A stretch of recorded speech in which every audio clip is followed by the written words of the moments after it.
Často sa vlastne deje to, že ten človek, keď sa vlastne prebudí tej spánkovej paralýze, tak začne panikáriť, alebo nevie, čo sa deje.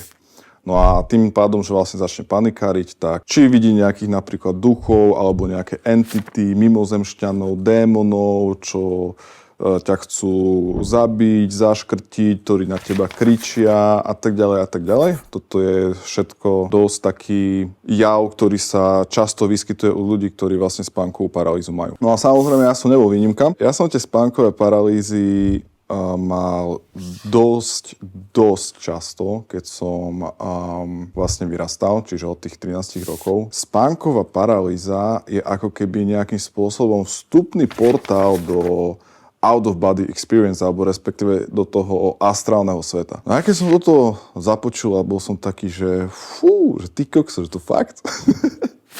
Že ja celý život, čo mám problém so spánkovou paralýzou, čo s tým bojujem jak blázon, čo si myslím, že to je niečo zlé, niečo temné, tak zrazu proste mi typek povie, že to je nejaká vstupný portál alebo vstupná brána alebo prvý krok do toho, aby si išiel do astralu. Ak som vlastne ležal, tak som si povedal, že OK, tak teda, keď to je všetko v pohodičke, tak idem vyskúšať sa teda pohnúť z tela. No a vlastne, čo som spravil to, že dal som ako keby jednu ruku som zdvihol som ďalšiu ruku a ja som v tej chvíli si povedal, že OK, že nejakým spôsobom sa vytlačím. Tak som sa normálne, že vytlačil.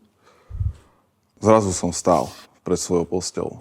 A vedel som, že OK, že toto je astral. Že vlastne vyšiel som z tela, vedel som, že moje telo je na posteli.